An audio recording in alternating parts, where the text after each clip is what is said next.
여러분 안녕하십니까. 법률사무소 국토의 김조영 대표 변호사입니다. 이번 시간에는 지난 시간에 이어가지고 실제 수용 재결서를 뒷부분을 보여드리고 반드시 체크할 사항을 말씀드리겠습니다. 강의는 5강자니까 첫 번째 강의 보신 분들처럼 참조로 하시고요. 이제 실제 수용 재결서 내용 중에 밑에 파란색 부분 재결위원회의 판단부터 보도록 하겠습니다. 자, 재결위원회는 이제 어떻게 했느냐 하면 첫 번째 의견에 대한 재결위원회 판단, 두 번째 의견에 대한 판단인데 첫 번째 소유자들이 뭐라고 냈느냐 하면 150일의 현금 청산 기간 다음 날부터 60일이 경과한 다음 날인 2010년 11월 20일부터 재결 보완일까지 지연가상금을 내놔라 라는 요구에 대해서 위원회에서 다음과 같이 판단하였습니다. 1. 의견에 대하여 토지보상법상 30조는 사업 인증 고시가 된 후 협의가 성립되지 아니하였을 때에는 토지 소유자와 관계인은 대통령령으로 정하는 바에 따라 서면으로 사업 시행자에게 재결을 신청할 것을 청구할 수 있고, 이게 지난번에도 강의 드리고 저번 시간에도 말씀드린 조속 재결 신청에 빨리 조속하게 신청해 달라 청구할 수 있다. 그 다음에 청구받은 시행자는 청구받은 날부터 60일 이내에 관할 토지수용위원회 재결을 신청하여야 하며 라고 법조문을 먼저 설명을 해놨어요. 그러니까 할 수 있다는 걸 먼저 해놓은 거죠. 또한 대법원 판례에 따르면 도시정비법에 따라 현금 대상자인 토지등 소유자는 원칙적으로 현금 청산기간 내에 협의가 성립되지 않은 경우 사업시행자에게 수용재결 신청을 청구할 수 있고, 사업시행자는 이러한 수결재결 신청의 청구를 받으면 60일 이내에 수결재결 신청 안 하면 가산금을 지급해야 한다고 판시하고 있다.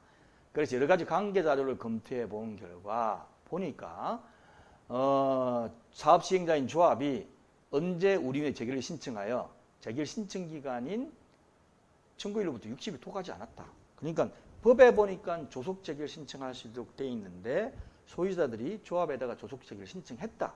그리고 조속 재결 신청 받은 날부터 조합은 60일이 토과하지 않았던 상태에서 접수했다. 그러니까 지연배상금 줄 일이 없지 않느냐라는 내용을 이제 문자로 쭉 적어 놓은 겁니다.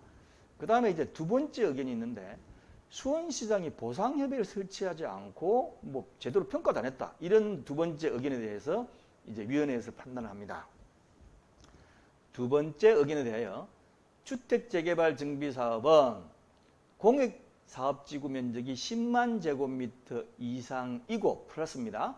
토지 등의 소유자가 50인 이상인 공익사업지구다. 그러니까 지난번에 설명드린 것처럼 의무적으로 토지보상협의회 설치 대상이고, 토지보상협의회는 위원장 1명을 포함하여 8명 이상 16명 이내의 위원으로 구성하되 사업시행자를 위원회에 포함시키고 위원 중 3분의 1 이상은 토지소유자 또는 관계인으로 구성하며 보상협의회 회의는 재적위원 과반수 출석으로 개의해야 하는 사항으로 사실조회를 해가지고 강의를 보니까 수원시장은 보상협의회 위원 구성을 부시장, 도시개발국장, 조합 2, 토지소유자 5, 감정평가사 3, 변호사 1, 시공사 1 등 14인으로 구성했고, 그 다음에 2017년 보상협의회 개최 시 재적위원 과반수인 12명이 위인이 참석해가지고 협의사항을 논의해서 처리했다. 그러므로 소유자가 토지보상협의회도 제대로 안 했다라는 것은 잘못됐다라는 걸 이제 적어놓은 거죠. 자, 그 다음에 이제 가장 관심사가 받은 개별 보상 내역입니다.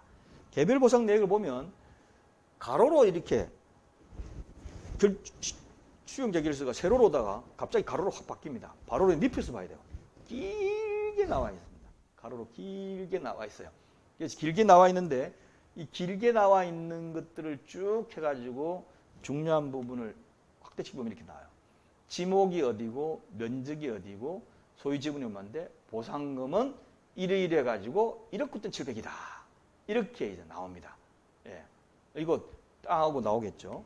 그 다음에 이제 보면 이제 건물에 대해서 나오는데 근린생활시설이 이렇게 돼 있다. 그래도 확대를 잠깐 해볼까요? 좀 흐리긴 한데 건물이 지층, 1층, 2층, 주택 3층, 화장실 하나, 창고 하나 이렇게 있습니다. 이걸 다 해가지고 금액을 단가를 뽑은 다음에 금액을 놔요. 1,300만 원, 1,500만 원, 1,500만 원 해가지고 총 6,300만 원 이렇게 해가지고 나옵니다. 그리고 보시면 좀 이것도 확대해드리면 나무도 나와요. 나무도 보면 보시면 중문 여러분 알죠? 철제문에는 중문도 얼마라고 평가가 나오고 포도나무도 얼마고 단풍나무도 얼마고 이렇게 해가지고 한꺼번에 이걸 계산한 적도 있고 사철나무 얼마고 바닥도 얼마다 이렇게 해가지고 한꺼번에 얼마다 이런 식으로 다 나옵니다. 그래서 이걸 보시는 딱 이제 받아보게 되는데 그럼 여기서 우리가 체크해야 될 사항이 뭐냐? 체크해볼 필요도 없이 기분 나쁜 분도 있죠. 야 내가 보기에는 한 10억 나올 줄 알았더니만 뭐 5억밖에 안 나왔네. 안 돼. 소송해. 이렇게 하실 분도 있지만 일단 체크사항을 할 부분에 있어 가지고 내가 냈던 의견이 반영되느냐. 내가 낸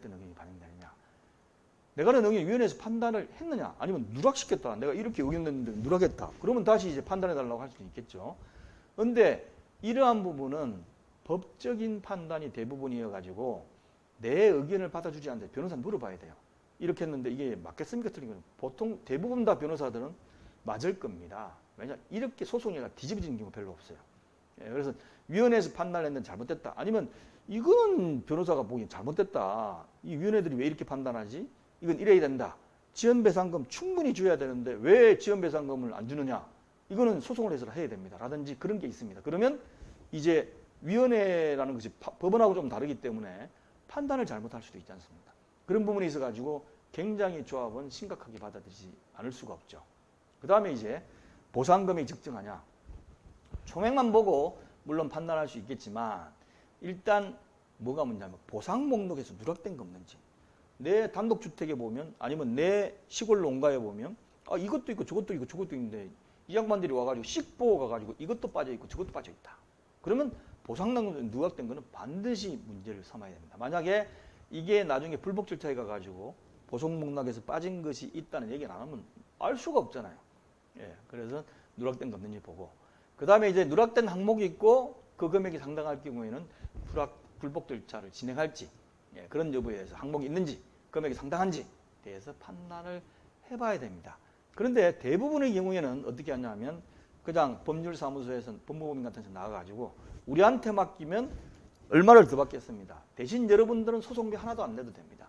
우리가 다 될 테니까 증액되는 부분에 몇십 프로를 우리한테 주십시오. 라고 이제 변호사 사무실에 나가가지고 권유를 하죠. 그러면 많은 경우에 이렇게 맡기기 때문에 아까 수용재결 보신 것처럼 한꺼번에 뭐 200명 이렇게 의뢰를 해가지고 의견이 나가는 겁니다. 그러면 필히 조합을 상대로 수용보상금이 잘못됐다. 아니면 수용절차가 잘못되면 수용재결 취소다. 이렇게 소송이 들어오는 근데 수용재결 취소까지 들어오면 이건 조합이 긴장을 해야 돼요. 단순히 금액이 잘못됐다 그러면 감정하는 과정에서 따져나가면 되겠지만 수용재결이 취소해야 된다. 절차가 잘못됐다 그러면 굉장히 심각하게 돼요. 그렇게 절차가 잘못된 데 대한 또 지연배상금도 달라 이러면 이게 배보다 배꼽이 클 수 있기 때문에 굉장히 좀 심각해져요. 그래서 그런 경우는 변호사가 전문 변호사가 조합 측에 붙어가지고 필사적으로 이걸 덤벼들어야만 됩니다. 그리고 이게 조합이 이기든 그쪽이 이기든 1심에서 보통 안 끝나요. 2심, 3심까지 가는 경우도 많습니다. 그렇기 때문에 꼭 전문 변호사가 아마 들러붙어야 될 것 같습니다. 자, 5강좌에 넣어놓도록 하겠습니다. 감사합니다.